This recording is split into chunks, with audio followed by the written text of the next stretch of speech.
আল্লাহ তাআলা এই দুনিয়াতে শুধু মানুষকে কষ্ট দিয়েই পরীক্ষা নেন, বিষয়টা এমন নয়।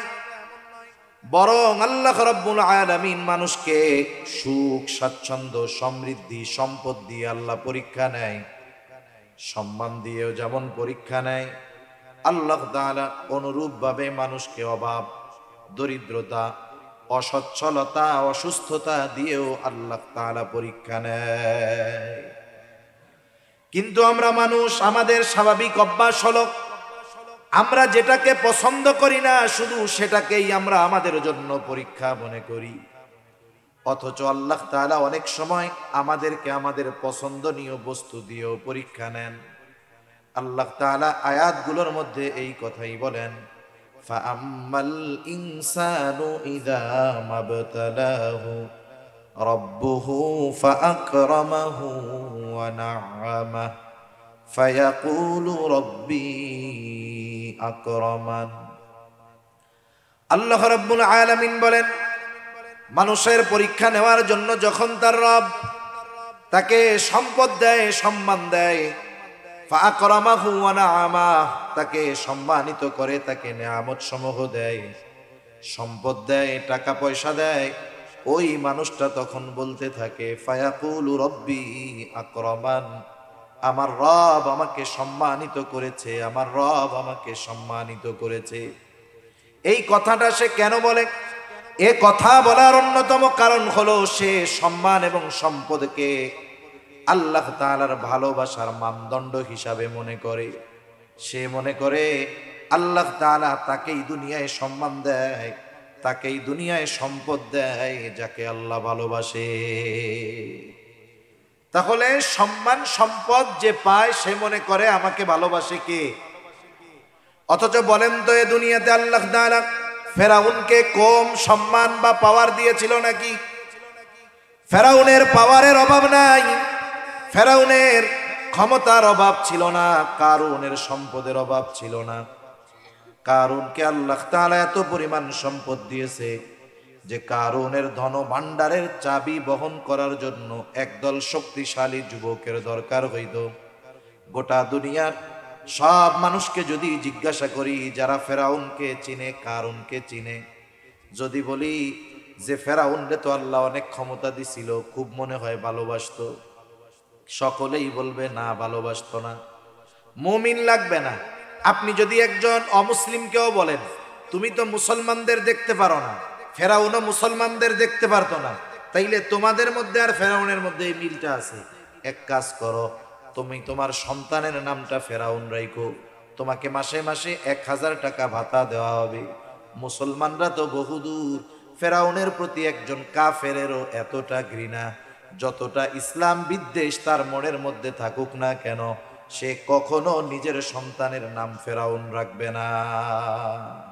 নাযালাল কুরআন হুদাল লিন-নাসি ওয়া বাইয়িনাতিম মিনাল হুদা ওয়াল ফুরকান ওয়া খালাকাল ইনসানা ওয়া কাররামা ওয়া আল্লামাহু মিনাল বায়ানি মা লাম ইয়ালাম فسبحان الذي لا يحصى امتنانه باللسان ولا بالقلم ونشهد أن لا إله إلا الله وحده لا شريك له ونشهد أن سيدنا وسندنا وحبيبنا وطبيبنا وأولانا ومولانا محمد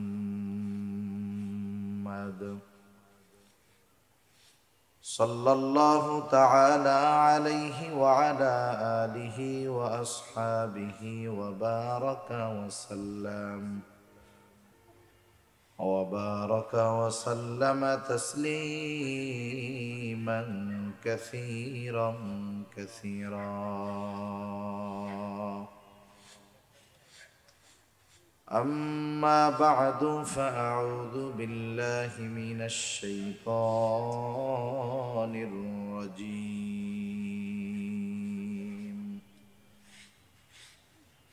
بسم الله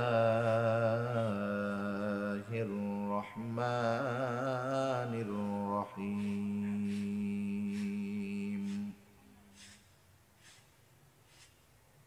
فأما الإنسان إذا ما ابتلاه ربه فأكرمه ونعمه فيقول ربي أكرمن وأما إذا ما ابتلاه فقدر عليه رزقه فيقول ربي أهانن كلا بل لا تكرمون اليتيم ولا تحاضون على طعام المسكين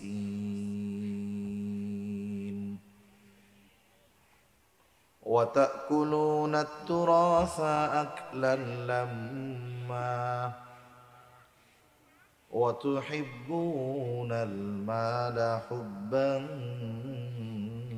جما صدق الله العلي العظيم اللهم صل على محمد وعلى آل محمد كما صليت على إبراهيم وعلى آل إبراهيم إنك حميد مجيد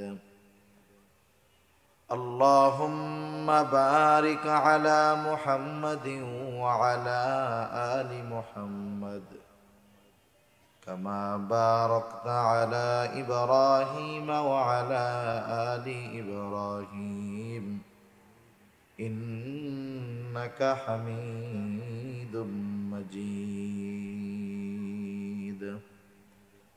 আল্লাহর মহব্বতে আমরা একটু জিকির করি লা ইলাহা ইল্লাল্লাহ ভলিউমটা দেন আওয়াজটা ভলিউম দেন ইল্লাল্লাহ লা ইলাহা ইল্লাল্লাহ লা ইলাহা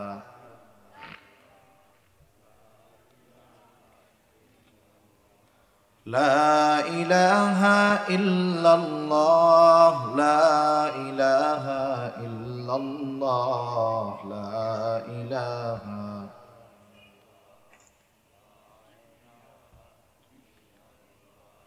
لا إله إلا الله محمد رسول الله صلى الله عليه وسلم الحمد لله ঐতিহ্যবাহী ঢাকা জেলার কেরানীগঞ্জ থানাধীন খানবাড়ি মধু সিটি এমদাদুল আলম কওমি মাদ্রাসার উদ্যোগে আয়োজিত খতমে কোরআন ও পাগড়ি প্রদান উপলক্ষে আজকের এই ওয়াজ মাহফিলের সম্মানিত শ্রদ্ধেয় সভাপতি, আমন্ত্রিত উলামায়ে কেরাম, সামনে উপস্থিত মুরব্বিয়ানে কেরাম, সমবয়সী যুবক বন্ধু, স্নেহের ছোট ভাই, পর্দার অন্তরালে অবস্থানরতা সম্মানিতা শ্রদ্ধা মা ও বোন, আল্লাহ রাব্বুল আলামিনের দরবারে অগণিত শুকর যে মহান মালিক আমাদের হায়াতে বরকত দিয়ে সুস্থ রেখে হাজারো মানুষের মধ্য থেকে যাচাই বাছাই করে হাদিসের ভাষায় জান্নাতের বাগানে আসার বসার, কিছু কথা বলবার এবং শ্রবণ করবার সুযোগ যে মহান মালিক দান করেছেন, সে মহান মালিককে খুশি করার জন্য মহব্বতের সাথে জবান খুলে অন্তর থেকে আমরা একবার কালিমাতুশ শুকর পাঠ করি আলহামদুলিল্লাহ। অগণিত দুরূদ ও সালাম সাইয়্যিদুল আম্বিয়া, আশরাফুল আম্বিয়া, খাতামুল আম্বিয়া, ইমামুল মুরসালিন, রহমাতুল লিল আলামিন মুহাম্মাদুর রাসূলুল্লাহ সাল্লাল্লাহু আলাইহি ওয়াসাল্লামের উপর। আসলে আফসোসের ব্যাপার হলো যে আমরা অপসংস্কৃতির মধ্যে এতটা গা ভাসায়া দিয়েছি, আমরা আল্লাহ তাআলার নাফরমানি করতে করতে এমন এক পর্যায়ে পৌঁছিয়ে গিয়েছি আমরা যে কতটুক নাফরমান বা কত বড় অবাধ্যতা, কোন পর্যন্ত আমাদের অবাধ্যতার সীমা পৌঁছিয়েছে, অনেক সময় এর খবর মুসলমানদের মধ্যেও নাই। স্রোতের তালে আমরা এতটা গা ভাসিয়ে দিয়েছি যে এই গতিতে যদি চলতে থাকে এক সময় আমাদের অস্তিত্ব সংকটে পড়া লাগতে পারে। একেবারে মুসলমান একেবারে কখনো বিনাশ হবে না, একেবারে চূড়ান্তভাবে নির্মূল হবে না, কিয়ামতের আগ পর্যন্ত আল্লাহ তাআলা করবেন না, এটা আল্লাহ তাআলার ওয়াদা। কারণ ইসলাম মুসলমান যদি দুনিয়ায় না থাকে আল্লাহ তাআলা এ দুনিয়াকেই রাখবে না। আসলে মানুষের পরিস্থিতি হলো এরকম যে আপনি তাদেরকে যতই দ্বীনি কথা বোঝান না কেন, যাদের অন্তরটা মোহর মারা হয়ে গেছে, আপনি যত নরম কথা দিয়ে, যত বুঝিয়ে, যত আবেগ দিয়ে, যত দরদ দিয়ে আপনি বুঝান না কেন, এরা বুঝতে চাইবে না। কারণ এক নাম্বার, এদের বুঝবার মতো ইচ্ছা নাই, আগ্রহ নাই। আমাকে আমার নিজের পরিবর্তনের আগ্রহ ইচ্ছা যদি না থাকে, দুনিয়ার মানুষ পিটাইয়া আমাকে ওই কাজ থেকে ফেরাতে পারবে না। যেমন আজকে 14 ফেব্রুয়ারি, আসলে এটা কোনো কিছুই ছিল না। আমাদের দেশে যারা ইসলাম বিদ্বেষী, যারা চায় মুসলিমদের যেই কালচার, মুসলিমদের যেই সংস্কৃতি, মুসলিমদের যেই সভ্যতা, রীতি নীতি, এগুলো ধ্বংস হয়ে অনইসলামিক কালচার, খ্রিস্টানদের কালচার, পশ্চিমাদের কালচার আমাদের সমাজের মধ্যে যারা প্রতিষ্ঠিত করতে চায়, মুসলিম নামধারী মুনাফিক যারা, এরা কাফেরদের চাইতেও জঘন্য। কারণ কাফেরকে তো শত্রু হিসাবে চিহ্নিত করা যায়, দেখা যায়, কিন্তু যেগুলো মুসলমানের লেবাসে ইসলামের ক্ষতি করে, এই জানোয়ারগুলা সুরাতে বংশে পরিচয় যদিও মুসলিম হিসাবে দেয়, কিন্তু এগুলো কাফেরদের চাইতেও বেশি খারাপ, ঠিক কিনা বলে? এই মুনাফিকগুলো, ইসলাম বিদ্বেষীগুলো এদেশে 14 ফেব্রুয়ারির আমদানি করছে। এদেশে 31 নাইট, 31শে ডিসেম্বর রাত নববর্ষ উদযাপন ছিল না। নাম বললে কি অসুবিধা? এদেশে এক বুইড়া খাটাস আছে, বুড়ো খাটাস, ওর নাম হলো শফিক রেহমান। নামটা কত সুন্দর। এই বুড়ো খাটাস এদেশে 14 ফেব্রুয়ারি আর ওই 31 নাইটের আমদানি ঘটাইছে, এই বুড়া খাটাস। এখন দেখেন এই 14 ফেব্রুয়ারিকে যেই নামে আমাদের দেশে চালিয়ে দেওয়া হচ্ছে, আসলে ওই বিষয়ের সাথে তাদের বলা বিষয়ের কোনো মিল নাই, বরং কেমন যেন এটা একটা পানির বোতল। এটা কিসের বোতল? এখন এই পানির বোতল তো ঠিক আছে পানির, কিন্তু ভেতরে যদি প্রস্রাব থাকে তাহলে এটারে কি বলবেন? যতই এইখানে পানি লেখা থাকুক না কেন, যতই এখানে লেখা থাকুক পিওর ট্রাস্টেড টেস্ট, একেবারে খাঁটি, খুবই ভালো, সুপেয় ভালো পানি না কেন, কিন্তু বোতলের ভেতরে যদি প্রস্রাব থাকে, যতই পানি লেখা থাক না কেন, মূলত ওটা প্রস্রাবের বোতলই হবে, ঠিক কিনা বলে? ভালোবাসা শব্দটা তো ভালো শব্দ, ভালোবাসার সাথে তো ঈমানের সম্পৃক্ততা আছে, কিন্তু এই ভালোবাসা শব্দটাকে তারা এমন কাজে, এমন জায়গায় ব্যবহার করতেছে যাতে এই শব্দটা একটা অশ্লীল, অশালীন, এই ধরনের শব্দে আস্তে আস্তে পরিণত হচ্ছে, ঠিক কিনা বলে?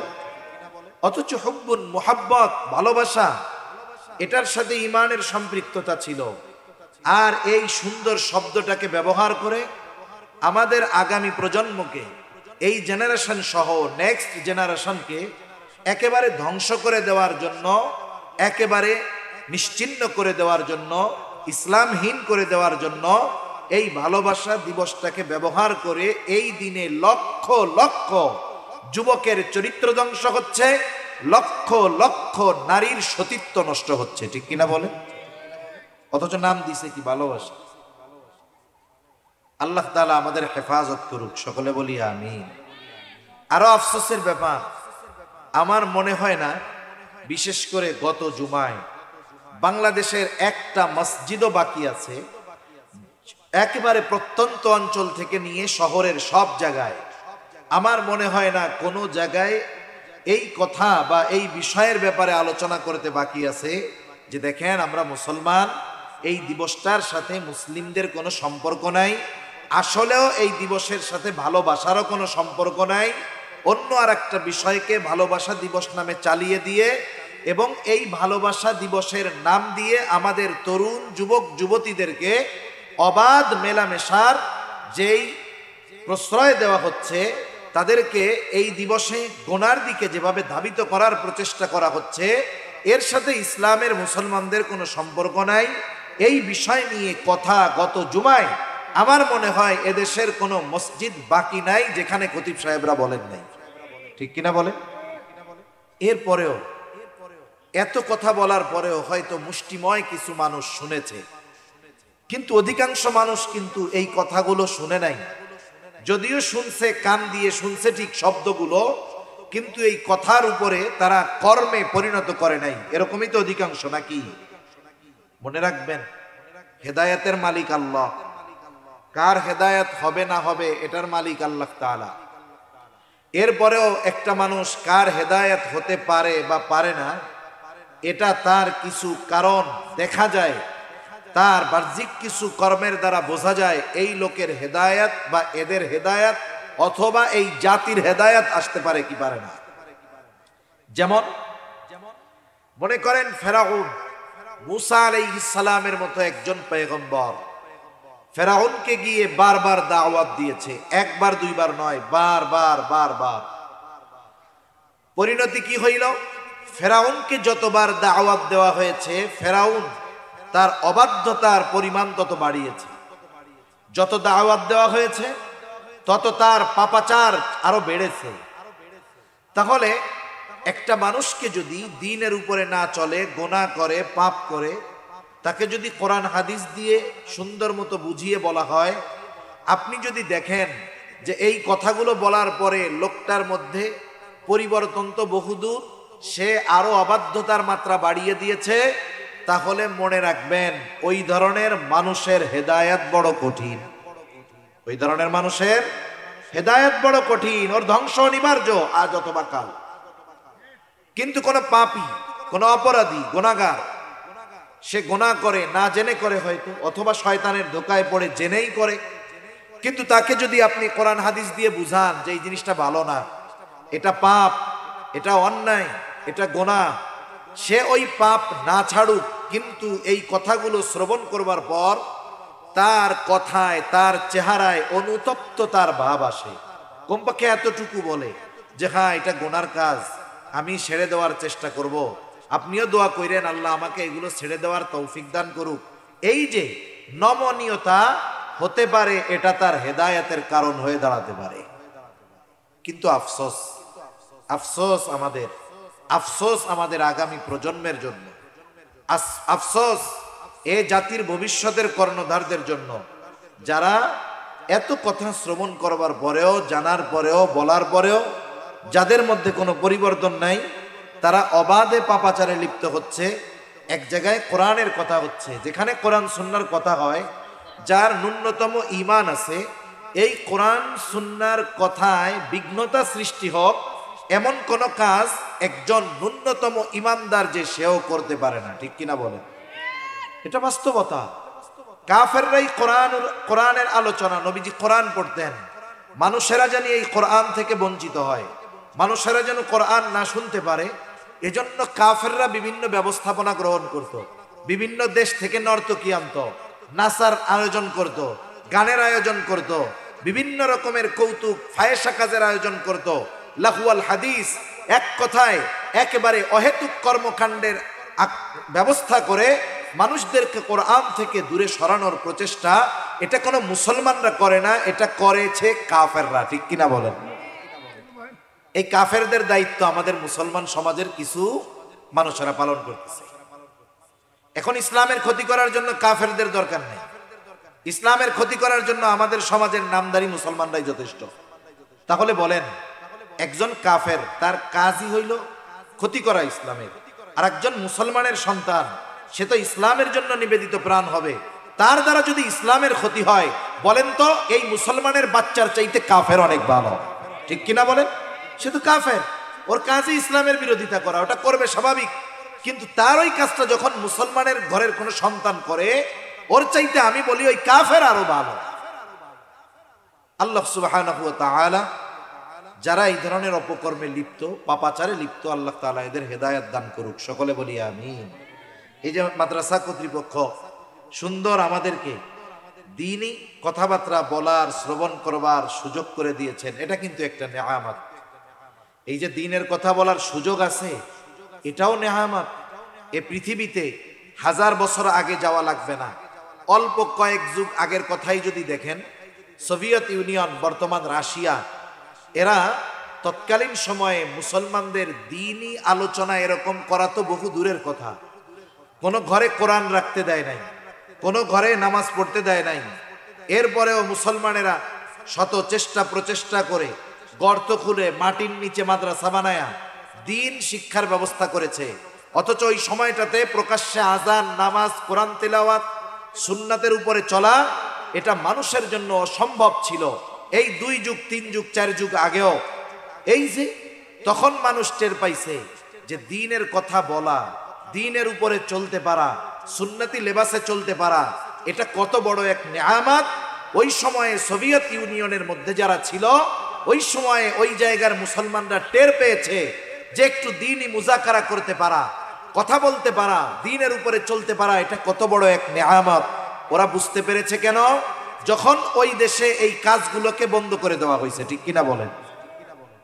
এই দামি নেয়ামতের মূল্য আমরা বুঝতে পারতেছি না কেন?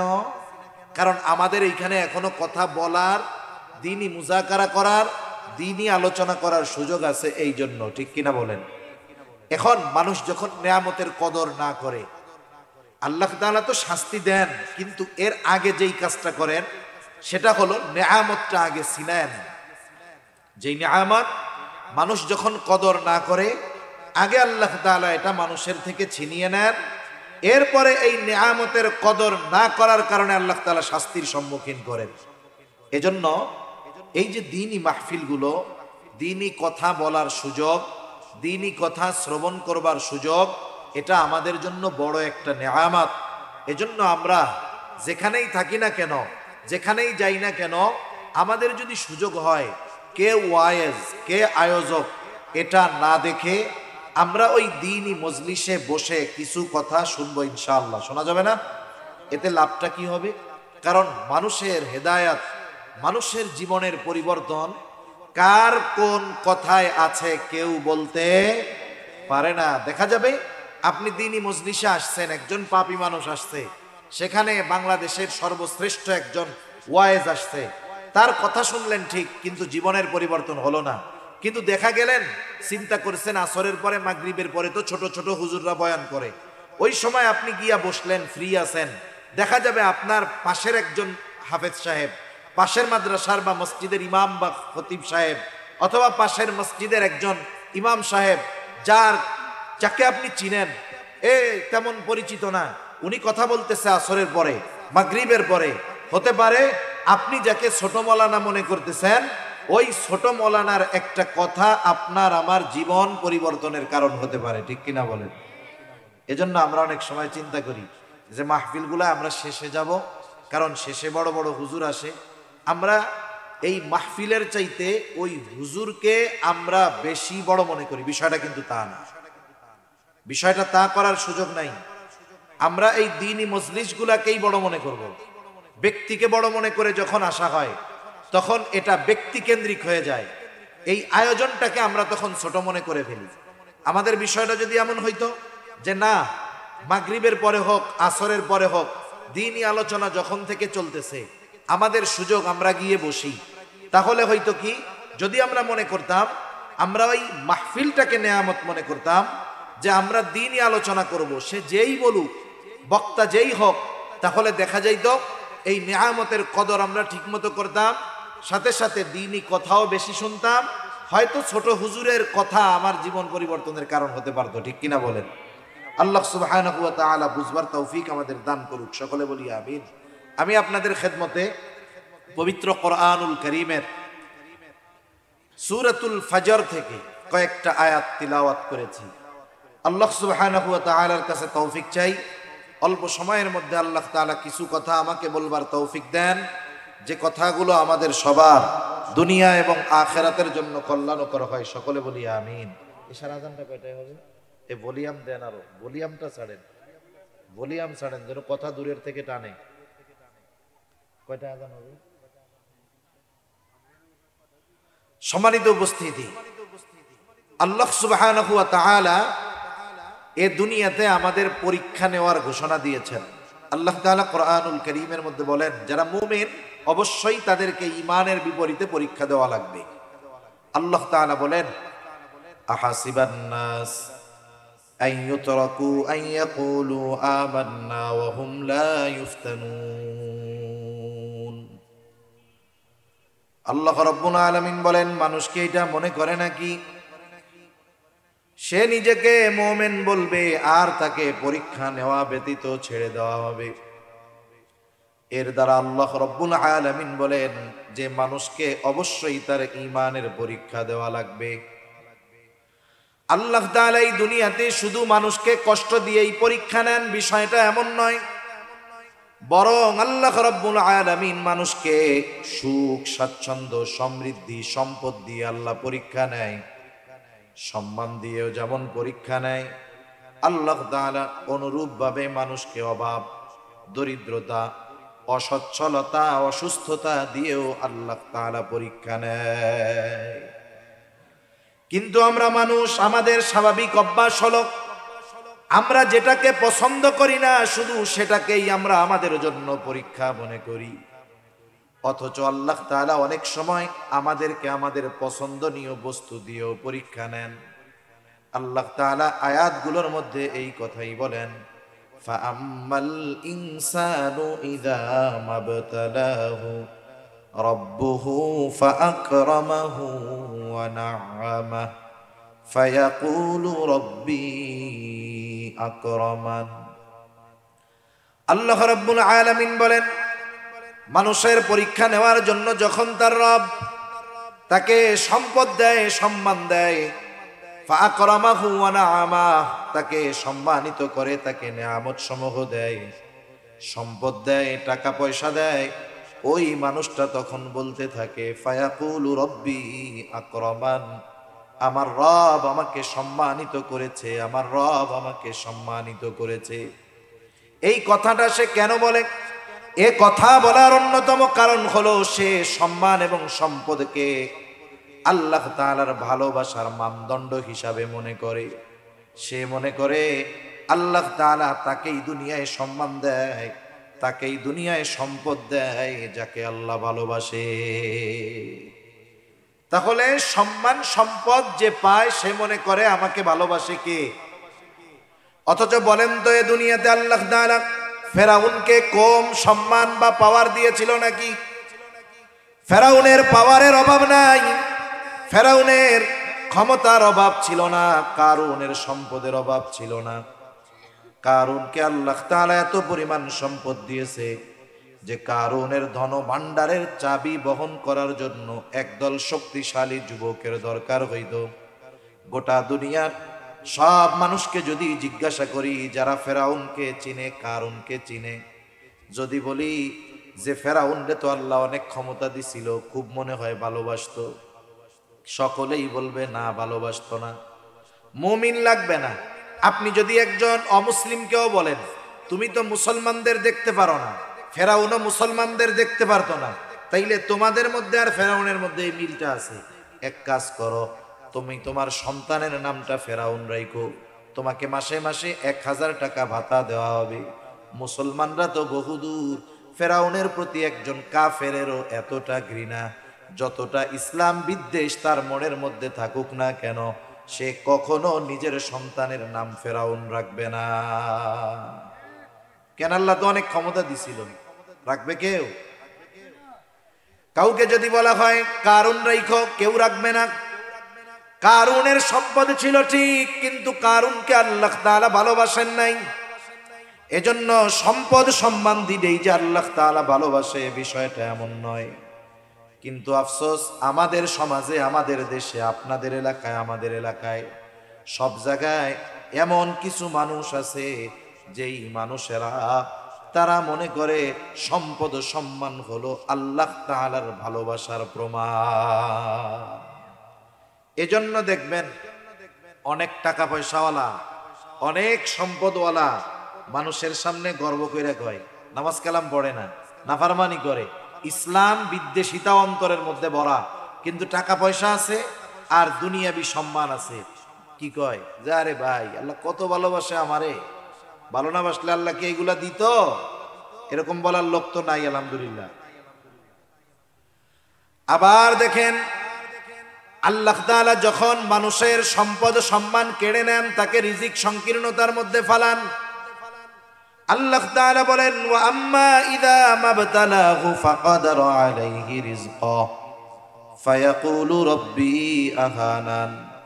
আল্লাহ তাআলা বলেন মানুষের পরীক্ষা নেওয়ার জন্য যখন তার রব তাকে রিজিক সংকীর্ণতা দেয়, ফাকাদারা আলাইহি রিজকাহু, তার রিজিকের মধ্যে সংকীর্ণতা দেয়, এইবার ওই লোকটা নিজেকে রিজিক সংকীর্ণতার জন্য উপযুক্ত ব্যক্তি মনে করে না, বরং সে নিজেকে সম্মান সম্পদের উপযুক্ত মনে করে। এই জন্য যখন রিজিক সংকীর্ণতা আসে, সে আল্লাহ তাআলাকে তার রিজিক সংকীর্ণতার জন্য দোষারোপ করে বলে ফায়াকুলু রব্বি আহানান, আমার রব আমাকে অসম্মানিত করেছে। মুফাসসিরিনে কেরাম বলেন সে কেমন যেন বলতে চায় যে আমি সম্মান সম্পদের উপযুক্ত ছিলাম, কিন্তু আল্লাহ তাআলা আমাকে সম্মান সম্পদ দেয় নাই। এখন দেখেন ও নিজেকে উপযুক্ত মনে করে, নিজেকে উপযুক্ত মনে করে, এজন্য দোষ দেয় যে আল্লাহ আমাকে সম্পদ দেয় নাই। তাহলে আসলে সে তার কিছু কর্মের কারণে রিজিক সংকীর্ণতার মুখোমুখি হয়েছে। এখন ওই ব্যক্তি যেহেতু নিজের কারণে রিজিক সংকীর্ণতার মুখোমুখি হইল, এখন এই রিজিক সংকীর্ণতার জন্য সে যদি আল্লাহকে দোষারোপ করে, তাহলে এটা আল্লাহর ব্যাপারে সত্য বলা হয় না মিথ্যা বলা হয়? নিঃসন্দেহে তাইলে আল্লাহর অপবাদ দেওয়া হয়। যেটা আল্লাহ করেন নাই সেই বিষয়টা আল্লাহর ব্যাপারে বলা হয়। এখন আমাকে আপনাকে কেউ যদি কোনো বিষয়ে দোষারোপ করে, যেই বিষয়ের সাথে আপনার আমার কোনো সম্পৃক্ততা নাই, আমি আপনি যতই দুর্বল হই না কেন, কেউ যদি আমাকে বিনা কারণে দোষারোপ করে, প্রতিবাদ করব কি করব না? বরং তার ওই পরিণতির কারণ যদি জানা থাকে, তখন বলবো আরে মিয়া তোমার এই পরিণতি আমার কারণে হয়েছে নাকি? তোমার জন্যই তো হয়েছে, তুমি এইটা করছো এই জন্য হয়েছে, এরকম ধরায়া দিব কি দিব না? ওই মানুষেরা যখন বলে ফায়াকুলু রব্বি আহানান, আমার রব আমাকে অসম্মানিত করেছে, আসলে আমি অসম্মানিত হওয়ার মতো উপযুক্ত ছিলাম না, আমি সম্মানের উপযুক্ত ছিলাম, কিন্তু আমার রব আমাকে অসম্মানিত করেছে। আল্লাহ তাআলা তার ব্যাপারে এই মিথ্যারোপের প্রতিবাদ করে প্রথমেই বলেন কাল্লা, তারা যেই অপবাদ দেয় এটা কখনোই সত্য নয়। তাহলে কেন তাদের রিজিকের মধ্যে সংকীর্ণতা আসে?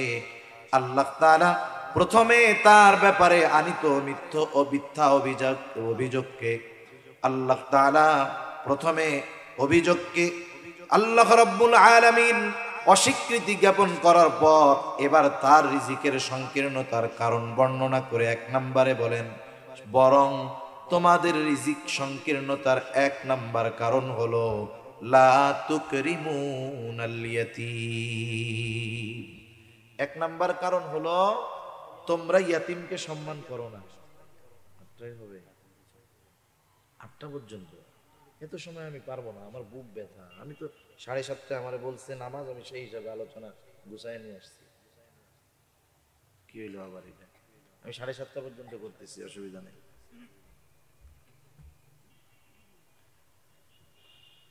তাহলে 1 নম্বর কারণ বলতেছে যে তোমরা ইয়াতিমদেরকে কি করো না? সম্মান করো না। ইয়াতিমদের সম্মান করার দ্বারা উদ্দেশ্য কি? ইয়াতিমদের সম্মান করার দ্বারা উদ্দেশ্য হলো তোমরা ইয়াতিমদের হক আদায় করো না। ইয়াতিম সাধারণত 2 শ্রেণীর হয়। এক ধরনের ইয়াতিম হয় ধনী ইয়াতিম, আর এক ধরনের ইয়াতিম হয় গরিব ইয়াতিম। ধনী ইয়াতিম যার বাবা মারা গেছে ঠিক, কিন্তু বাবা অনেক সম্পদ তার জন্য রেখে গেছে, টাকা পয়সার তার অভাব নাই, ধন দৌলতের অভাব নাই, এই ইয়তিম। আরেকজন হলো দরিদ্র ইয়তিম, যার বাবাও মারা গেছে, টাকা পয়সা ধন দৌলত কিছু রাইখাও যায় নাই। ইয়তিম ধনী হোক আর গরিব হোক, উভয় ধরনের ইয়তিমের কিছু হক সমাজের মানুষের উপরে আছে না নাই? ইয়তিম হোক, ইয়তিম ধনী হোক আর গরিব হোক, সমাজের মানুষের কাছে সে ইয়তিম হিসাবে কিছু হক পায়। এক নাম্বার, সে সকলের কাছে যেই হকটা পাবে, ইয়তিম ধনী হোক আর দরিদ্র হোক, সেটা হলো ভালো ব্যবহার। এক নম্বরে কি পাবে? ভালো ব্যবহার পাবে। এজন্য ইয়তিমের সাথে ভালো ব্যবহার করা, এটা ইয়তিমের অন্যতম হক। রাসূলুল্লাহ সাল্লাল্লাহু আলাইহি ওয়াসাল্লামের কাছে এক ব্যক্তি আসছে, এসে বলে, ইয়া রাসূলুল্লাহ, আমার হৃদয়টা কঠিন হয়ে গেছে, শক্ত হয়ে গেছে। আল্লাহ রাসূল সাল্লাল্লাহু আলাইহি ওয়াসাল্লামকে বলতেছে, হৃদয়টা কঠোর হয়ে গেছে, আপনি আমাকে এমন আমল শিখায় দেন যে আমল করলে আমার কঠোর হৃদয়টা নরম হয়ে যাবে। ওই জামানায় একজন সাহাবী নবীর কাছে আইসা বলতেছে, হৃদয়টা কঠোর হয়ে গেছে। এই জামানার মানুষ, আমাদের পরিস্থিতি কি? আমাদের হৃদয় তো একেবারে পাথরের চাইতেও কঠোর। নবীজি সাল্লাল্লাহু আলাইহি ওয়াসাল্লাম বলতেছে, আমসাহ রাসাল ইয়াতীম ওয়া আতঈমিল মিসকিন, যে তুমি ইয়তিমের মাথায় হাত বুলায় দাও আর মিসকিনদেরকে খানা খাওয়াও। ইয়তিমের মাথায় হাত বুলায় দাও, কারণ ইয়তিমের মাথায় হাত বুলায় দিলে তোমার হৃদয় আল্লাহ নরম বানায় দিবে। ইয়তিমের কষ্টটা যদি নিজে উপলব্ধি করার চেষ্টা করি, ছোট বাচ্চা 4-5 বছর বয়স, ওর আব্বা নাই, ওর মন চাইলেই যা কিছু চাইতে পারে না আব্বুর কাছে। আপনার সন্তানটা ওর যখন কিছু খাইতে মনে চায় বলতে পারে, কিন্তু ওই বাচ্চাটা কারো কাছে বলতে পারে না। অনেক সময় যদি কারো কাছে কিছু মন চায় এটা বলে, নিগ্রহের শিকার হতে হয়, কথা শুনতে হয়। অনেক সময় এমন হয়, ইয়াতিম দরিদ্র হওয়ার কারণে কাছের মানুষ আপনজনও তার সাথে খারাপ আচরণ করে।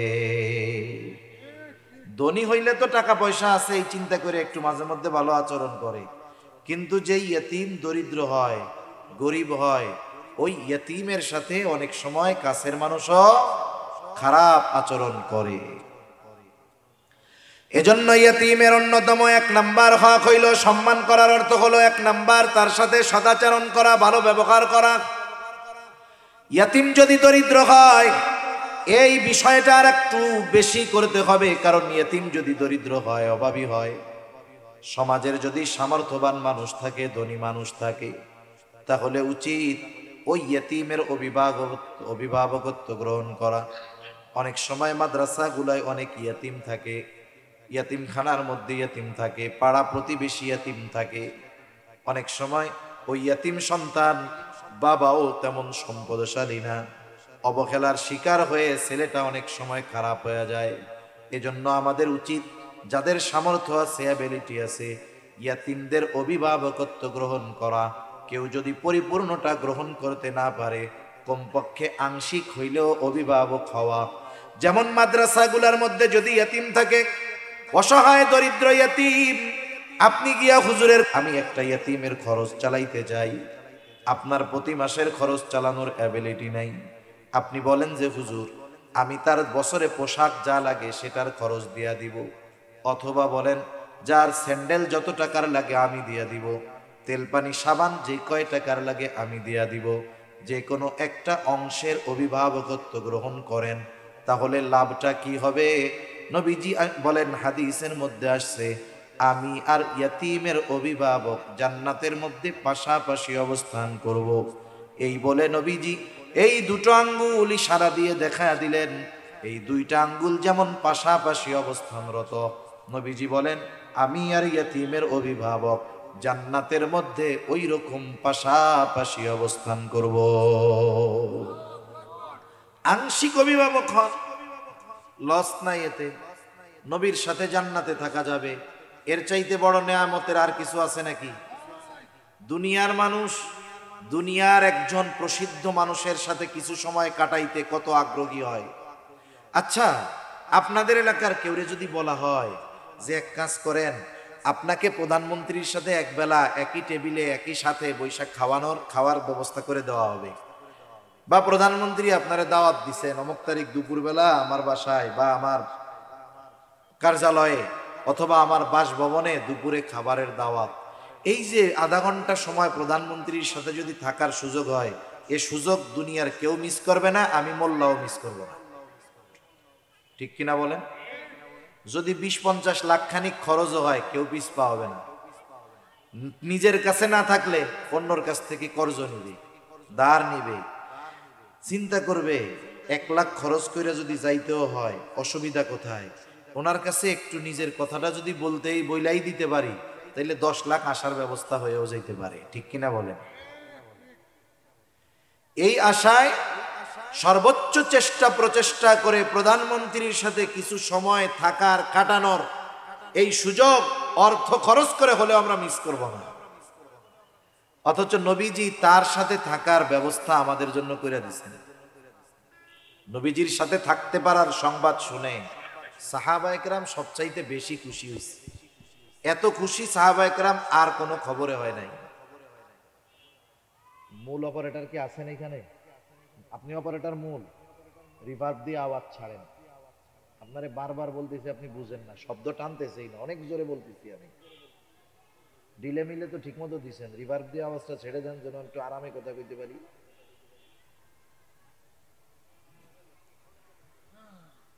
রাসূল আকরাম সাল্লাল্লাহু আলাইহি ওয়াসাল্লামের সাথে অবস্থান করার সংবাদ শুনে সাহাবায়ে কেরাম সবচেয়ে বেশি খুশি হয়েছে। হযরত আনাস রাদিয়াল্লাহু তাআলা আনহু থেকে বর্ণিত হাদিস, নবীজি সাল্লাল্লাহু আলাইহি ওয়াসাল্লামের কাছে এক গ্রাম্য সাহাবী আসছে। গ্রামের মানুষ অনেক সময় তাদের সরলতাকে আমরা মূর্খতা মনে করি। গ্রামের মানুষ হলো সরল। এই মানুষটা এসে নবীজির কাছে সরাসরি প্রশ্ন করতেছে, ইয়া রাসূলুল্লাহি মাতা সাআহ, হে আল্লাহর রাসূল, কিয়ামত কখন হবে? নবীজি আরেকজনের সাথে কথা বলতেছিলেন, ওই অবস্থায় লোকটা এসে নবীজিকে প্রশ্ন করছে। নবীজি ওই ব্যক্তির সাথে কথা শেষ করার পরে বলতেছেন, ওই লোকটা কোথায় যে জিজ্ঞাসা করলো কিয়ামত কখন হবে? লোকটা বলে, আনা ইয়া রাসূলুল্লাহ, হে আল্লাহর রাসূল, আমি জিজ্ঞাসা করেছি। নবীজি সাল্লাল্লাহু আলাইহি ওয়াসাল্লাম তার প্রশ্নের জবাব দেওয়ার আগে তাকে উল্টা পাল্টা প্রশ্ন করলেন। কারণ তার প্রশ্নের ভাবটা এমন ছিল না যে সে জানতে চায় কিয়ামত কখন আসবে, বিষয়টা এমন নয়। বরং তার প্রশ্ন করার ভাবে মনে হইতেছিল সে কিয়ামতের জন্য অপেক্ষা করতেছে, কিন্তু কিয়ামত আসতেছে না। বলার বা বাচন ভঙ্গি এরকম ছিল আর কি। মনে করেন আপনি গেছেন গ্রামের বাড়িতে যাবেন, বাড়ি এখানে যারা বাড়ি দূরে, এখন আপনি গাবতলী গেছেন টিকিট কাটার জন্য। টিকিট কাটার আগে আপনি কাউন্টারে গিয়ে জিজ্ঞাসা করছেন যে বাস কখন আসবে। এখন গাড়িওয়ালা বা ওইখানে কাউন্টার মাস্টার বলল বাস 10টার সময় আসবে। আপনি একটা টিকিট নিলেন, বললেন যে আমার একটা টিকিট দেন 10টায়। এখন 10টা পার হয়ে 10:30 বেজে গেছে। এখন আপনি গাড়ি আসতেছে না, আধা ঘন্টা লেট হয়ে গেছে, পার হয়ে গেছে। এখন আপনি গিয়ে তারে আবার জিজ্ঞাসা করলেন বাস কখন আসবে। টিকিট কাটার আগেও জিজ্ঞাসা করেছেন বাস কখন আসবে, টিকিট কাটার পরেও জিজ্ঞাসা করলেন বাস কখন আসবে।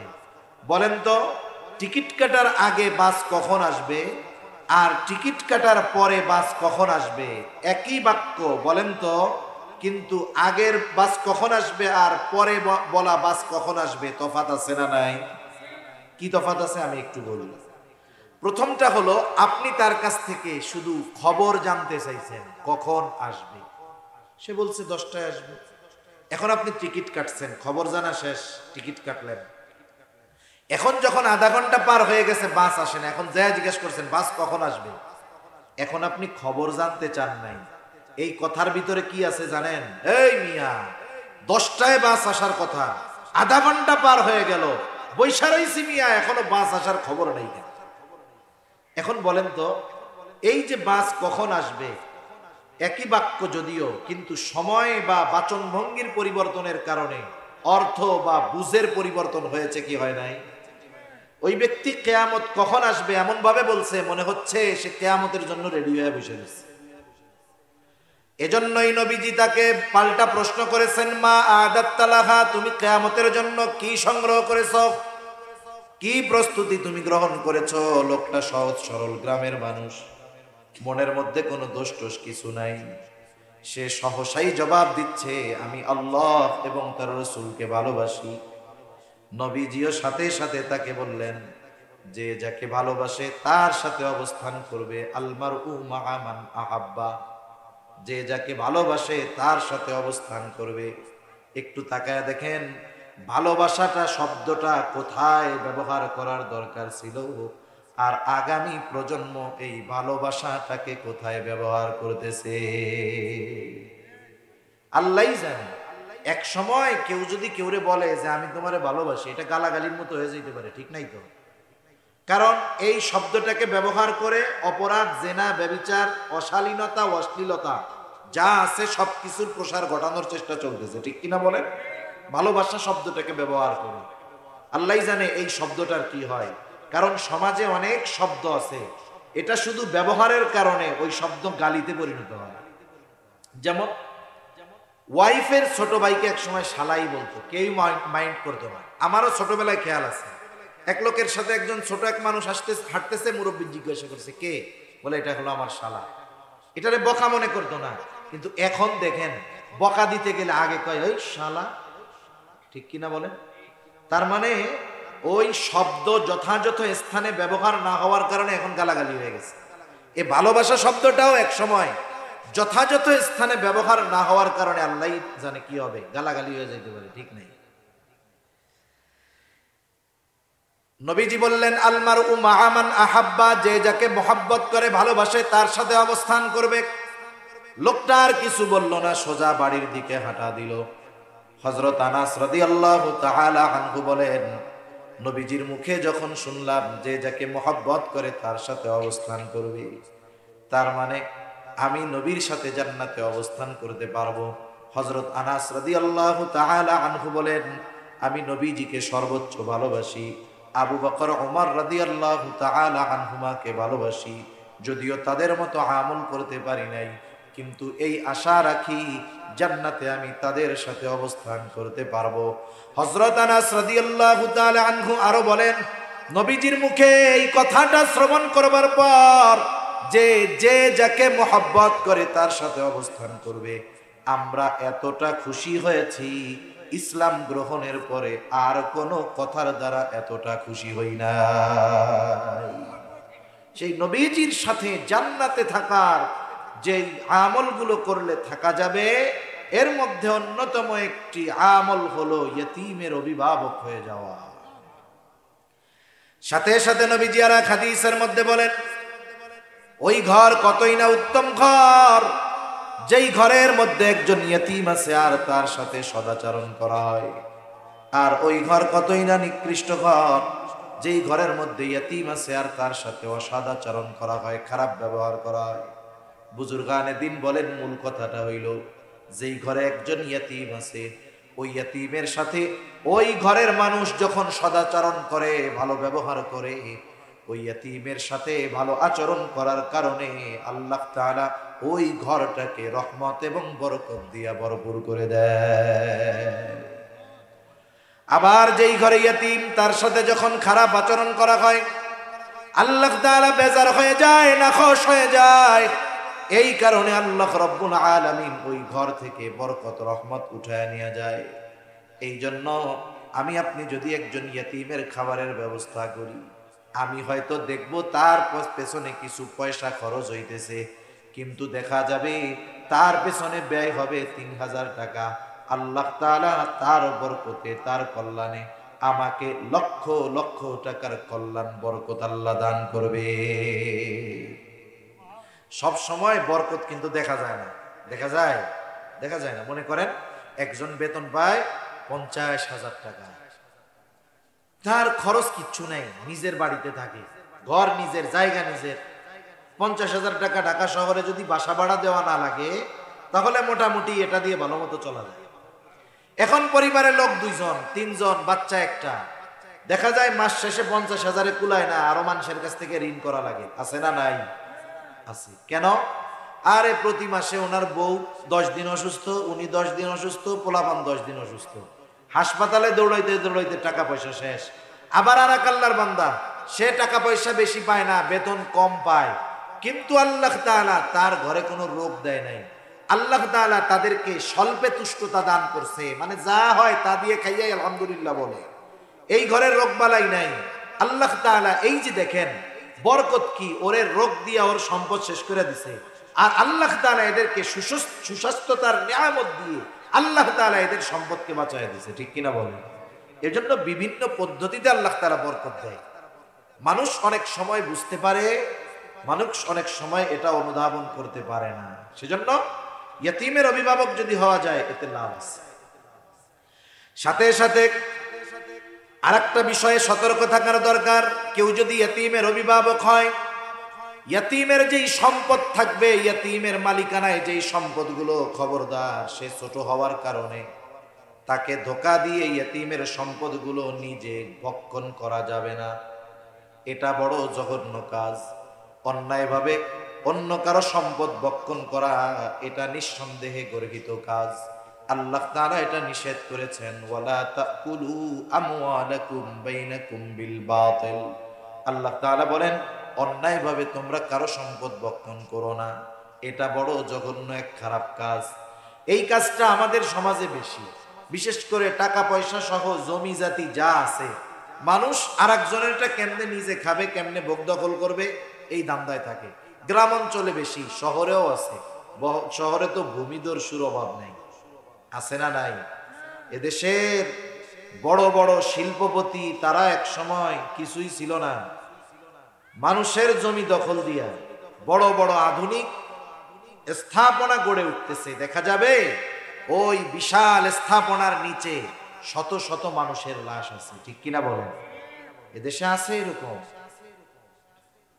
অথচ নবীজি বলেন অন্যায়ভাবে কেউ যদি কারো 1 বিঘত জমিন দখল করে, কিয়ামতের দিন 7 তবক জমিন তার গলার সাথে পেঁচায় দেওয়া হবে। এ তো এক শাস্তি গেল। কিয়ামতের দিন এই যে আরেক বান্দার হক সে দখল দিল, কিয়ামতের দিন ওই বান্দার হক তাকে আদায় করতে হবে। হয়তো তার নেকি দিয়ে হক আদায় করবে, না হয় ওই ব্যক্তির গুনাহ নিয়ে তাকে তার হক আদায় করতে হবে। এজন্য আমরা অন্যায়ভাবে কারো সম্পদ ভক্ষণ করব না, সে যে ব্যক্তি হোক। অন্যায় বলতে আমরা বুঝি সব সময় মনে হয় পাওয়ার খাটাইয়া অন্যায় করতে হয়, তা না। মিষ্টি ভাষা দিয়ে অন্যায় করা যায় কি যায় না? মিষ্টি ভাষা দিয়েও জুলুম করা যায়। একজনের কাছ থেকে একজন একটা জিনিস দখল দেয় ক্ষমতা দেখায়, আর একজন ক্ষমতা দেখায় না, মিষ্টি কথা কইয়া দখল দেয়। দুইজনের উদ্দেশ্য এক, কর্মও এক, কিন্তু পদ্ধতি ভিন্ন। এজন্য আমরা অন্য কারো সম্পদ ভক্ষণ করব না। এটা যদি ইয়তীমের হয় তাইলে কি হবে? আল্লাহ তাআলা বলেন ইন্নাল্লাযীনা ইয়াকুলুনা আমওয়ালাল ইয়াতামা যুলমান ইন্নামা ইয়াকুলুনা ফি বুতুনিহিম নারা। আল্লাহ তাআলা বলেন নিশ্চয়ই যারা অন্যায়ভাবে ইয়তীমের সম্পদ ভক্ষণ করে, ইন্নামা ইয়াকুলুনা ফি বুতুনিহিম নারা, সে কেমন যেন তার পেট আগুন দ্বারা ভরপুর করে। বলেন তো আগুনের অবস্থান জান্নাত নাকি জাহান্নাম? নিঃসন্দেহে জাহান্নাম। আল্লাহ তাআলা এই জন্য বলেন ওয়াসায়াসলাউনা সাঈরা, অচিরেই তার আবাসস্থল হবে জাহান্নাম। এজন্য ইয়তীম যদি কারো অধীনে থাকে, ইয়তীমের সম্পদের হেফাজত করা, ইয়তীমের সাথে ভালো আচরণ করা, ইয়তীমের হক আদায় করা, এটাই হলো ইয়তীমকে সম্মান করা। যারা ইয়তীমকে সম্মান করে আল্লাহ তাআলা বলেন তাদের রিজিক আল্লাহ প্রশস্ত করে দিবে। আর যারা ইয়তীমকে অসম্মান করে তথা ইয়তীমের সাথে খারাপ আচরণ করে, ইয়তীমের হক নষ্ট করে, ইয়তীমের সম্পদ ভক্ষণ করে, বলে তোমার কাগজে কলমে সম্পদ থাকবে কিন্তু আমি আল্লাহ তোরে খাইতে দিব না। ঠিক কিনা বলেন? তাহলে মানুষের রিজিক সংকীর্ণতার 1 নাম্বার কারণ ইয়তীমের হক আদায় না করা। 2 নাম্বার কারণ আল্লাহ রাব্বুল আলামিন বলেন তারা আল্লাহ তাআলা বলেন ওয়ালা তাহাদ্দুনা আলা তুআমিল মিসকিন। আল্লাহ রাব্বুল আলামিন বলেন তারা মিসকিনদেরকে খানা প্রদানে উৎসাহ দেয় না, অপরকে উৎসাহ দেয় না, বরং নিরুৎসাহিত করে। এখানে আল্লাহ তাআলা একজনের দ্বিতীয় দোষটাকে তুলে ধরেছেন, আর দ্বিতীয় দোষ তুলে ধরলে প্রথমটা এমনিই ওর মধ্যে চলে আসে। বলেন তো দুইয়ের মধ্যে এক আছে না নাই? দুইয়ের মধ্যে অবশ্যই এক আছে, দুইটা এক যোগ হইয়াই দুই হয়েছে। এখন আল্লাহ তাআলা কেন এ কথা বললেন না যে ওরা ইয়াতিমদের খানা দেয় না? এটা না বলে কি বলছেন? ওরা ইয়াতিমদেরকে খানা প্রদানে উৎসাহ দেয় না, মিসকিনদেরকে খানা প্রদানে উৎসাহ দেয় না, বরং নিরুৎসাহিত করে। এখন বলেন তো যেই ব্যক্তি নিজে মিসকিনদেরকে খানা খাওয়ায় না, ও কি আরেকজনকে বলবে যে তুমি খাওয়াও? বলবে? বলবে না। কারণ ও বলবে আরে মিয়া তুমি নিজে খাওয়াও না, আরেকজনকে ওয়াজ করতেছো, তাই না? এজন্য আল্লাহ তাআলা তার দ্বিতীয় ত্রুটিটা উল্লেখ করে বুঝাইলেন যে ও নিজেও তো খানা দেয় না, অপরকেও খানা দানে উৎসাহ প্রদান করে না। অথচ খানা খাওয়ানো ফজিলতের কাজ। খানা খাওয়ানো কিসের কাজ? ফজিলতের কাজ। রাসূল আকরাম সাল্লাল্লাহু আলাইহি ওয়াসাল্লামের কাছে একজন আসছে, এসে জিজ্ঞাসা করতেছে আইয়ুল ইসলামে খায়র, ইসলামের মধ্যে সর্বোত্তম আমল কোনটা? নবীজি ছিলেন উম্মতের রূহানি ডাক্তার। একই প্রশ্ন একাধিক ব্যক্তি যদি করত, ব্যক্তির অবস্থার আলোকে নবীজি জবাব দিতেন। যেমন ডাক্তারের কাছে একই রোগ নিয়ে দুইজন গেছে, কিন্তু দুই রোগীর অবস্থা দুই রকম। বলেন তো একজন ডাক্তারের কাছে একটা রোগ নিয়ে গেছে, তার ডায়াবেটিস আছে, হাই প্রেশার আছে, কিডনির অসুবিধা আছে। এই লোকের ক্ষেত্রে ওই রোগের ওষুধটা ডাক্তার দিবে একরকম। আবার একই রোগ নিয়ে আর একজন গেছে, তার অন্য কোনো রোগ নাই, তার ব্যাপারে ওষুধ দিবে আর এক রকম। ঠিক কিনা গণ? এখন যদি দুইজন কয় কেমন ডাক্তার, আমিও জ্বর নিয়ে গেলাম, তুমিও জ্বর নিয়ে গেলাম, আমারেও যা দিছে তোমারে তো তা দেয় নাই, তাহলে ডাক্তার মনে হয় ভালো না। বিষয়টা কি এমন নাকি? বরং ডাক্তার তো এক্সপার্ট, এই জন্য রোগীর অবস্থা বুঝে ওষুধ দিছে, যে জানে যে ওই সুস্থ ব্যক্তিকে জ্বরের ওষুধ যা দিয়েছি, টাইফয়েডের ওষুধ যা দিয়েছি, এই ডায়াবেটিক্স ওয়ালা, হাই প্রেশার ওয়ালা, কিডনির রোগীওয়ালারা যদি দেই ও মরে যেতে পারে। নবীজি উম্মতের রুহানি ডাক্তার ছিলেন। এজন্য একই প্রশ্নের ক্ষেত্রে ব্যক্তির অবস্থার আলোকে নবীজি জবাব দিতেন। এই ব্যক্তির এই প্রশ্নের জবাবে নবীজি বলতেছেন তুতাইমুত তাআম ওয়া তাকরাউস সালাম আলা মান আরাফতা ওয়া মান লাম তারিফ। নবীজি বলেন যে তুমি মানুষকে খানা খাওয়াও, আর পরিচিত অপরিচিত সবাইকে বেশি বেশি সালাম দাও। মানুষকে খানা খাওয়াও আর পরিচিত অপরিচিত সবাইকে বেশি বেশি সালাম দাও। নবীজি যখন খানা খাওয়ানোর কথা বলেছেন, কোনো ক্লাসিফিকেশন করেন নাই, স্তর বিন্যাস করেন নাই, বলেন নাই যে গরিব রে খাওয়াইবা, ধনী রে খাওয়াবা না, পরিচিতকে খাওয়াইবা অপরিচিতকে খাওয়াইবা না। তার মানে বোঝা গেল আমি আপনি খানা যাকেই খাওয়াই না কেন, আল্লাহর সন্তুষ্টির জন্য যদি খানা খাওয়ানো হয়, বলেন তো ফজিলত আছে না? না, নিঃসন্দেহে ফজিলত আছে। আচ্ছা নামাজ 8টায় হবে তাই না? 8টায়, আমি 8:45 পর্যন্ত করি, কি বলেন? 7:30 পর্যন্ত করতে চাইছিলাম, এরপরে আবার চিন্তা করলাম 8টায় হইলে 15 মিনিট গ্যাপ, কষ্ট হবে না তো আপনাদের? নামাজ কি মসজিদেও 8টায় হবে? আচ্ছা, আজান 8:45 হবে, আমরা এই পর্যন্ত কথা বলি। এখন খানা খাওয়ানো ফজিলতের কাজ। তাহলে বোঝা গেল একজন গরিব মানুষ, সে যদি আল্লাহর সন্তুষ্টির জন্য, আল্লাহর খুশির জন্য কোটিপতিকে খানা খাওয়ায়, ফজিলত আছে না নাই? এটা হলো আম ফজিলত। শুধুমাত্র নিয়ত থাকতে হবে খাওয়াচ্ছি কার জন্য? আল্লাহর জন্য, তাইলে ফজিলত আছে। কিন্তু যদি কেউ গরিব মিসকিন অসহায় কেউ খানা খাওয়ায়, কিন্তু উদ্দেশ্য থাকে ওরে খানা খাওয়াইলাম এই কামটা করাম, তাইলে ফজিলত পাওয়া যাবে। এটা সাহাবায়ে কেরামের একটা গুণ, তারা মানুষকে আল্লাহর জন্য খানা খাওয়াইত।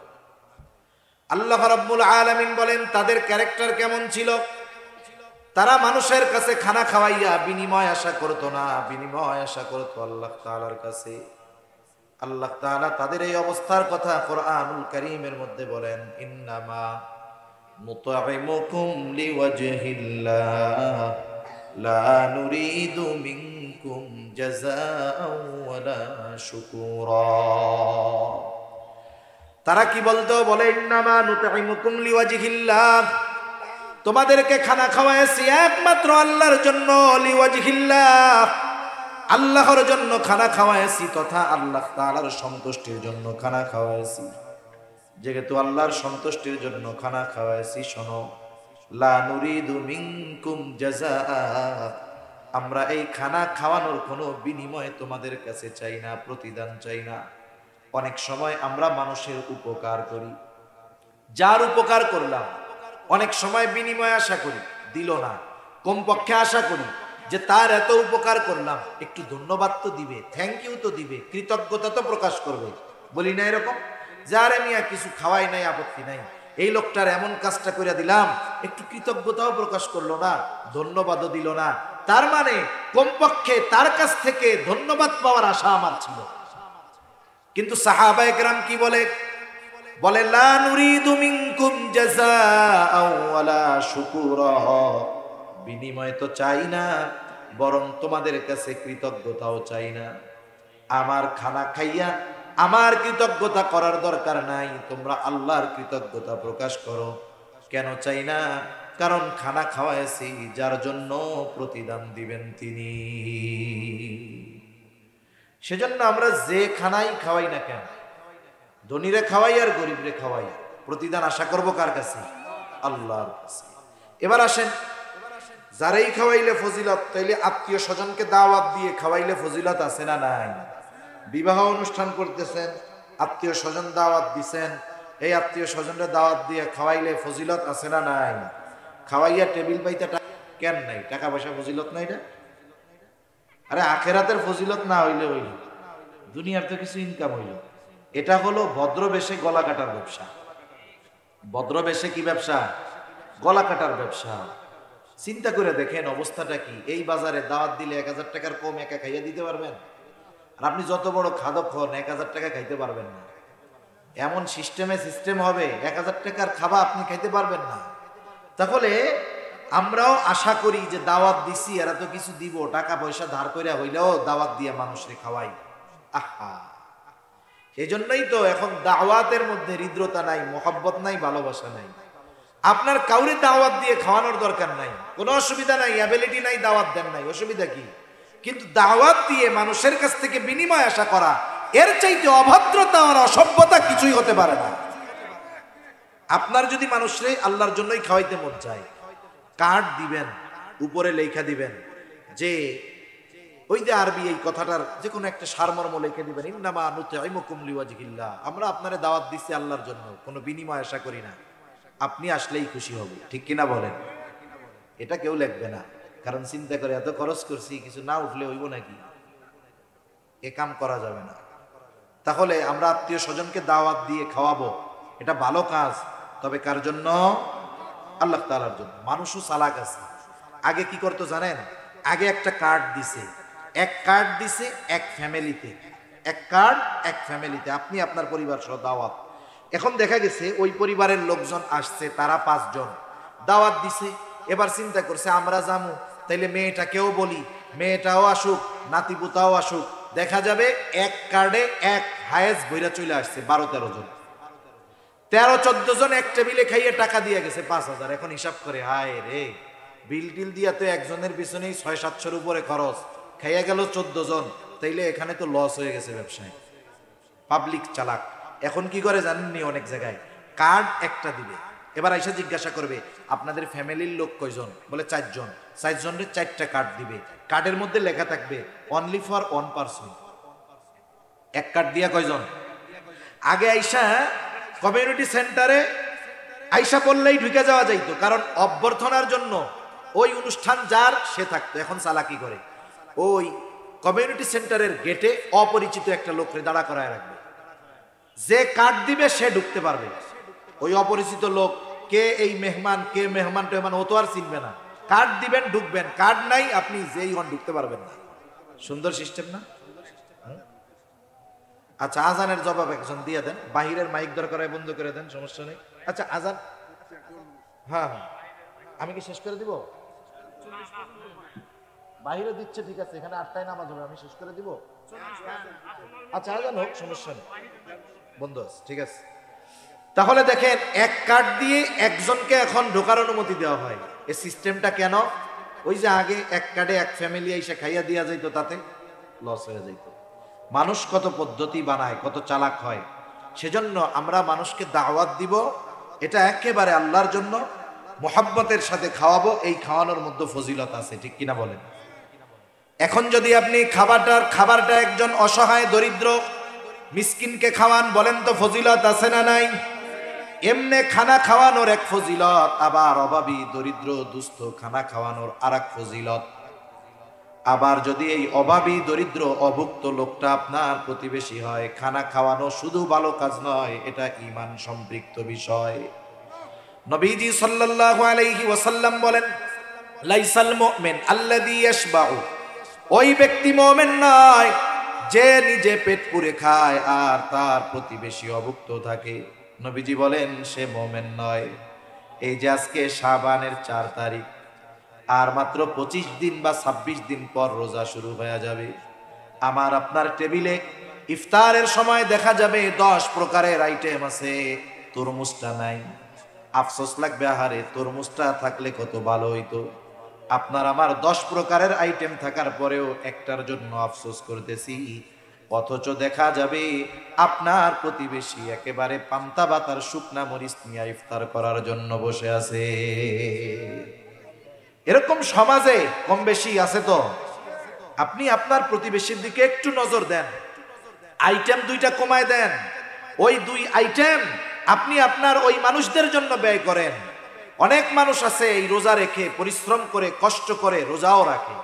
রোজার মাস আসলে অনেক মুমিন খুশি হয় যে আমরা ইবাদত বন্দেগী করতে পারবো, আর ওই মানুষগুলো খুশি হওয়ার সাথে সাথে কপালে বাজ পড়ে যায়।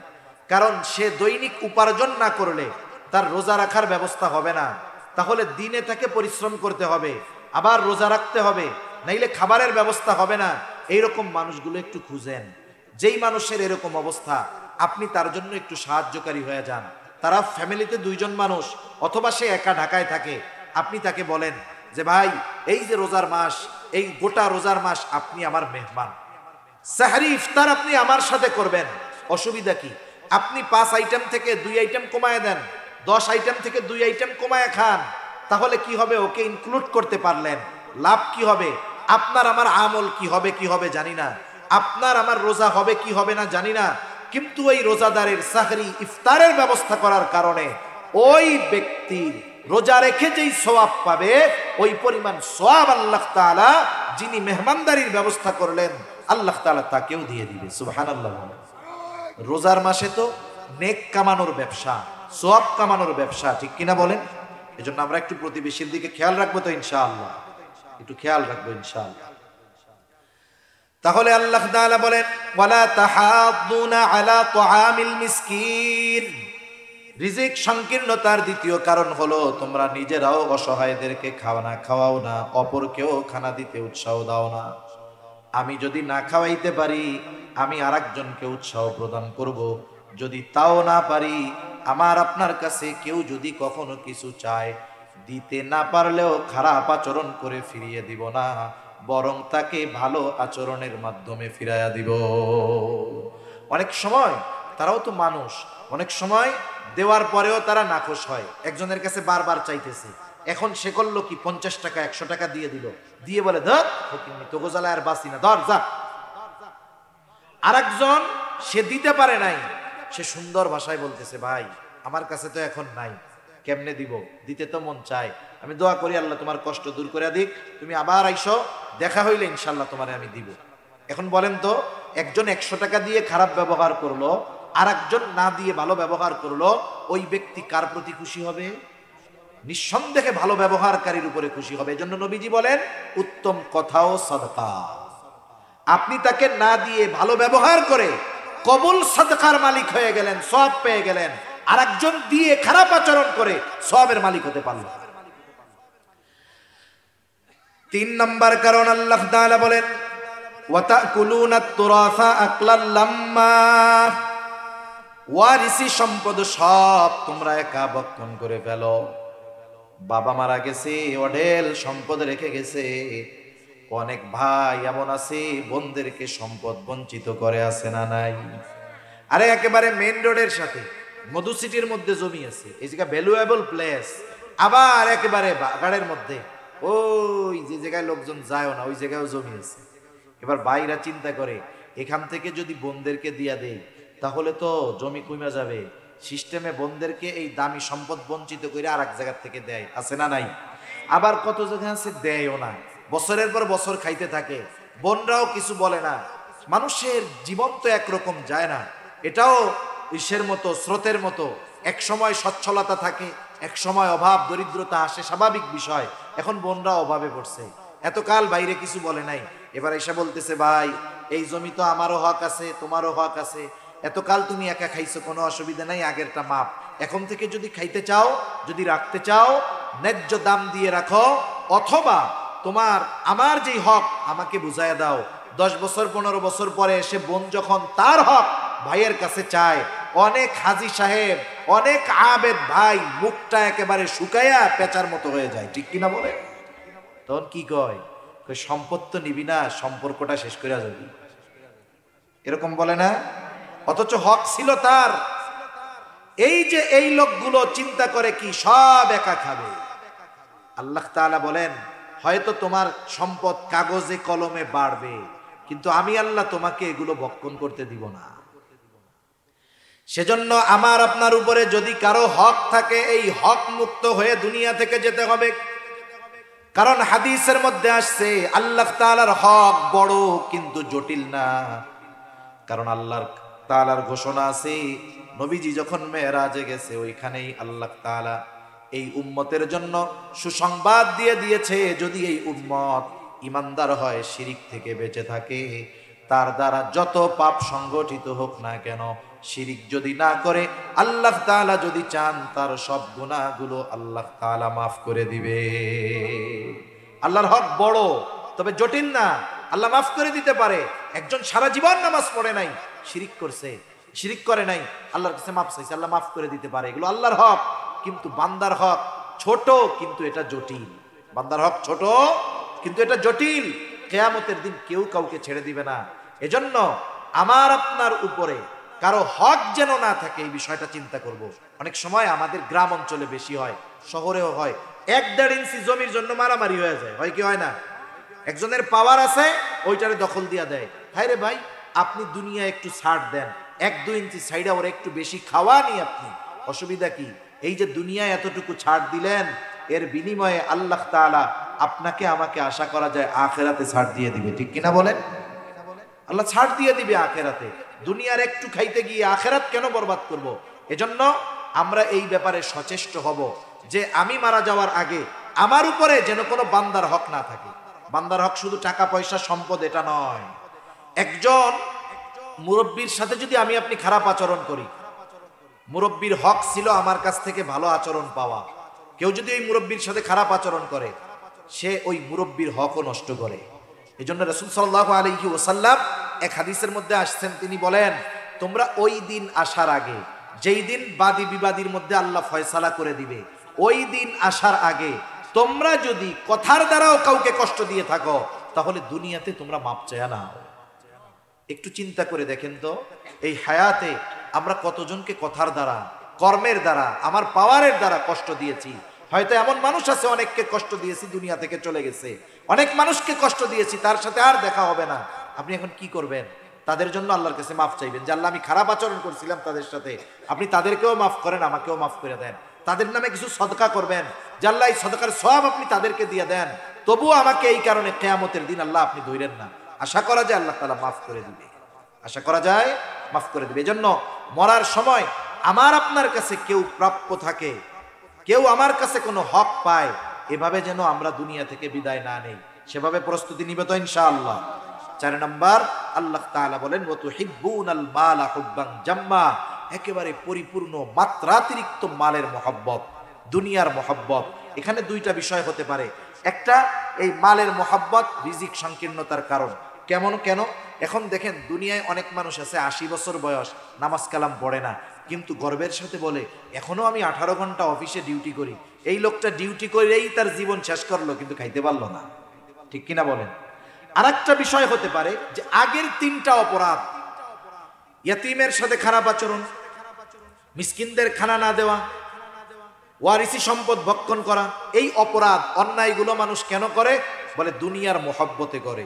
আপনি যদি এই জিনিসটা একটু চিন্তা করেন, আমরা যদি একটু ভাবি, এই পৃথিবীতে যত অপরাধ হয়, যত গুনাহ হয়, ঘুষ, সুদ, অন্যের হক মারা, অন্যকে হত্যা করা, যত ধরনের অপরাধ আছে, সব ধরনের অপরাধ এর মূল উদ্দেশ্যটা যদি আপনি বের করেন, দেখবেন সব অপরাধের পেছনে যেই কারণটা কমন থাকবে, কমন মানে কারণ বিভিন্ন হতে পারে, কিন্তু সব অপরাধের পিছনে ওই কারণটা পাওয়া যাবে, ওটার নাম হলো দুনিয়া।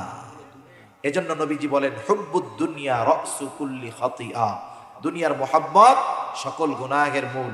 এজন্য দুনিয়াতে আমরা দুনিয়ার প্রয়োজনকে, যেটা দরকার, উপার্জন করব, তবে দিনকে বাদ দিয়ে নয়। আমি যদি দিনকে প্রাধান্য দিয়ে দুনিয়া যদি বৈধভাবে উপার্জন করি, কোটিপতি হই, মিলিয়নার হই, বিলিয়নার হই, কোনো অসুবিধা নাই, তবে দিনকে আগে ঠিক রাখতে হবে। সম্মানিত সুধী, আল্লাহ তাআলা কথাই জানালেন যে এই 4টা দোষ যার মধ্যে থাকবে, তথা ইয়াতিমদের সাথে খারাপ আচরণ করবে, মিসকিনদেরকে খানা দিবে না, 3 নাম্বার ওয়ারিসি সম্পদ পরিপূর্ণ একা অন্যের হক মেরে খেয়ে ফেলবে, 4 নাম্বার আখিরাতের উপরে দুনিয়াকে প্রাধান্য দিবে। আল্লাহ বলেন এই কর্মগুলো যার মধ্যে দোষগুলো থাকবে, সে রিজিক সংকীর্ণতার মুখোমুখি হবে। টাকা পয়সা এক জিনিস, রিজিক কিন্তু শুধু টাকা পয়সার নাম না, জীবন উপকরণ, এই সুস্থতার নাম রিজিক, একটা নেক সন্তানের নাম রিজিক, একটা নেক বিবি উত্তম রিজিক। রিজিক শব্দটা ব্যাপক অর্থবোধক। এই টাকা পয়সা থাকলেই রিজিক তা না, দেখা যাবে টাকা পয়সা অনেক আছে, কিন্তু অন্যান্য দিক দিয়ে আল্লাহ এমন সংকীর্ণতা দিছে যে সে এই দুনিয়ায় কেমন যেন থুকে থুকে মরতেছে। ঠিক কিনা বলেন? আল্লাহ সুবহানাহু ওয়া তাআলা এই বিষয়গুলো, এর বিপরীত যেই ভালো দিকগুলো আল্লাহ আমাদের দান করুক, সাথে সাথে বরকতময় প্রশস্ত রিজিক আল্লাহ তাআলা আমাদের সকলকে নসিব করুন। সকলে বলি আমিন। ওয়া আখিরু দাওয়ানা আনিল হামদুলিল্লাহি রাব্বিল আলামিন। আসসালামু আলাইকুম ওয়া রাহমাতুল্লাহি ওয়া বারাকাতুহু।